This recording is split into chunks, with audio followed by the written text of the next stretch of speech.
such an audience, thank you. Okay, so what is NOTDEC, for those of you who still don't know? NOTDEC is a charity that supports vulnerable children. It stands for Nizarambi Orphans Talent Development Centre. You can see why we shortened it. It was started by a lady called Dorothy Nizarambi. This is her. Who, about 30 years ago, realised that it was God's call on her life to look after motherless babies and abandoned children. She was acting as a Good Samaritan, and NOTDEC today continues the work of a Good Samaritan. So where is Uganda, and where in Uganda is NOTDEC? Well, here's a map. Uganda is part of East Africa, and you can see it's landlocked, and NOTDEC is right at the western end, very close to the border with the Democratic Republic of Congo. And why? Why do the children come to NOTDEC? NOTDEC is situated in a poor, rural and mountainous area of Uganda, and the death of a mother in childbirth is not uncommon. And if the baby's mother has died, then the family have no means of feeding the baby because there's no breast milk. Formula milk is not available locally and out of their reach financially. So sadly, they dispose of the baby one way or another. They're desperate. Breastfeeding another mother's baby, brings, they think, bad luck on the family of the mother who is breastfeeding. Now, they've heard, if they have heard about NOTDEC, some family members travel for miles, and I mean really miles, with the newborn baby, often fortunately unfed, to enable the baby to be bottle fed. They often take over a day to reach NOTDEC, and from surrounding districts where they're speaking another local language. So that's the first way that children come to NOTDEC. Not all the children at NOTDEC have come this way. Some abandoned children come via the police or the local probation officer. Stephen, who is the lad there smiling, he was abandoned on a rubbish tip. And the brothers Colin and Morgan, that you can see there, were abandoned in April this year by their father in a cafe. I actually believe that he abandoned them there knowing that they would be safe and would come to NOTDEC. We presume it's the father. Actually, he hasn't been traced. It was a man who left them, gave them some food and upped and left. So how does NOTDEC work? Well, there are two aspects of NOTDEC's work. And the first is to care for approximately now 65 children, mainly under the age of 5, who live at the NOTDEC site. Obviously, children like Stephen, who you saw, is still on the NOTDEC site because he has no known family. So what's life like at NOTDEC for these 65 children? NOTDEC is on a 30-acre site, and there's a chapel, staff accommodation, an office block and bungalows where the children live with 2 house mothers to each bungalow. The house mothers care for the children. They're very, very hard-working, day and night. They prepare and cook the food. They wash the clothes. There they are cutting up the fish. It's fish once a week. Pounding the maize or the little bits of vegetation. That's what they cook off using charcoal, and they wash the children.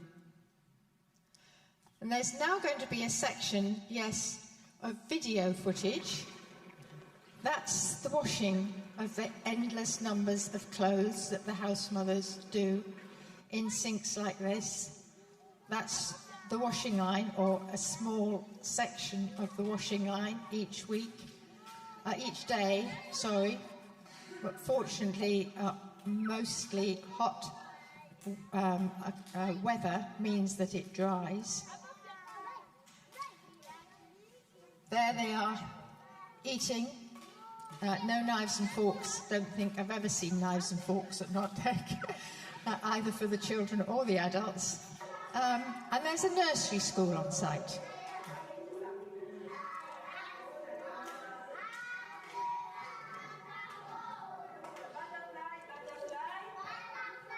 Butterflies.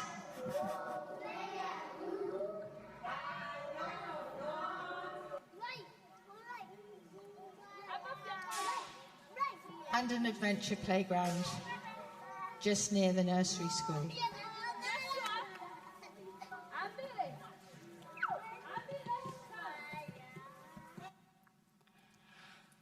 So there are 32 members of staff who work at NOTDEC, 9 of whom work in the office, and here you can see the director, Karen Jehoshaphat, and the accountant, Anna.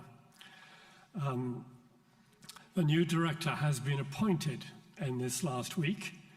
She currently works for Save the Children Fund and has been doing that for quite a while, and she'll be starting work at NOTDEC Uganda in about a month's time.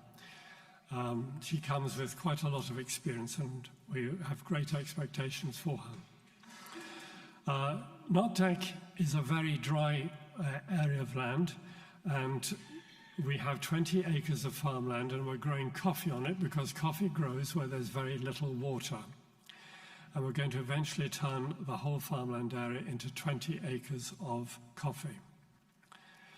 And then also, every morning, there are devotions in the chapel, and on each Sunday there is a morning service led by the chaplain. On this occasion, it looks as if some dignitaries are there. You don't normally have quite so many there at once. But this is part of the central part of what happens at NOTDEC. Please note there's a goat in that picture. If you go back, there's a goat in that picture. It was when the goat was being auctioned. They were raising money. Do you remember what they were raising? Yeah, I think we paid for the goat, but we didn't get any of the goat. We left them. I mean, we give money by bank transfer. Out there, actually, they'll give money in kind. And this was one person's way of giving money to God, by giving a goat. Yeah. About 8 years ago, the Ugandan government insisted that the children are returned to a family member from the age of about 4 to 5 years old, but checked up on until they are 18. Now, of course, it's better if a child can be with a family member as long as they are well cared for. So now, one of the tasks of our 3 social workers is to search out family members and return the children to a suitable family. This could be the father. Some of these children do still have fathers, if they're known, but as you can imagine, a father can't feed a newborn. It could be an uncle, it could be a grandmother. There's pictures of 2 grandmothers there caring. That's very common that it's a grandmother.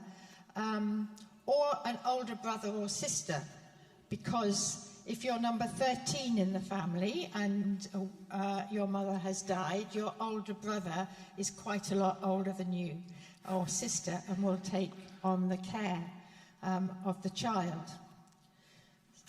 Some families live in neighbouring districts and way up in the mountains. The Rwenzori Mountains are bordering the Uganda to the DRC, and we're very, very close. We're basically at the foothills of the Rwenzoris. And so some of the children come way up, the homes are way up in the mountains, and it can take 4 to 5 hours to reach a family. And the social workers travel by bodas, as they're called out there, motorbikes. We have 3 motorbikes for the social workers. So there are about 100 children who are back with their families, scattered all over a wide area, and they're still sponsored for school fees, paid to the local school. Otherwise, they probably wouldn't be going to school.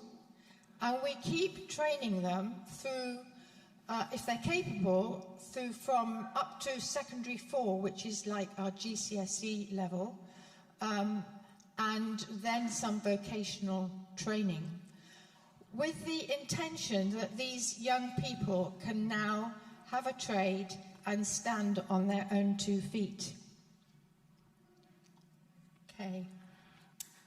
So most of the families are very poor, and as you can see from these, they live in quite poor conditions. Some are brick houses, but again, they're not really like our homes. So when the social workers go out, they will identify if there are any further needs before the child can go home or shortly after the child has gone home. And if we are able to, funds permitting, we assist the family by water collection systems, new toilets, as you can see here, before and after on both of those, solar systems, because this helps the children continue with their education at night, and also items to set up small businesses. You can see here there's a grandmother with items to sell. We've given them sewing machines. They will make clothes. They're very entrepreneurial if they're given that help, and this often changes the family's lives a lot. They've been saved really from death or destitution and handed back to their families, and these families can then support them. The chaplain and 3 social workers organise a 3-day Christian camp on site, bringing all the older children back during the holidays for this, so that they can have some Christian teaching. And there are already plans in place for another one to be held this coming December. The sponsorship scheme started in 2003. Dorothy was looking after about 18 children, and her income was extremely varied. She couldn't feed them properly. She couldn't provide the medical care or attention to education that they were needing. And the sponsorship scheme started here. We said we would sponsor 18 of Dorothy's children initially. Gradually more and more children have come her way, and now a new site. And now the sponsors, although there are a good number here in St Paul's, as members of St Paul's, they're all over the UK, and some are abroad.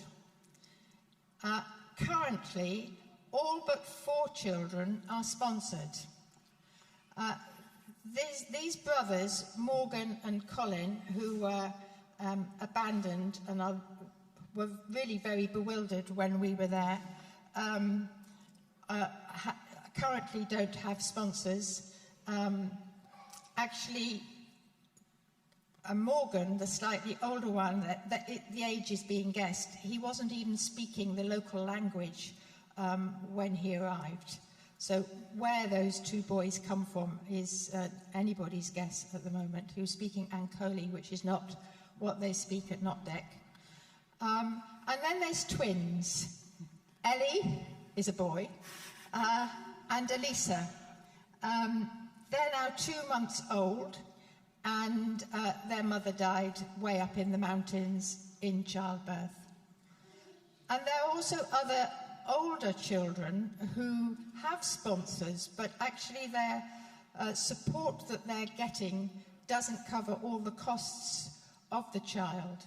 So if you would be willing to consider sponsoring one of these 4 or an older child, then please come and see one of us after the service and we can explain the whole sponsorship scheme. Thank you. And then our last slide is prayer points. Again, thank God for the borehole finding water.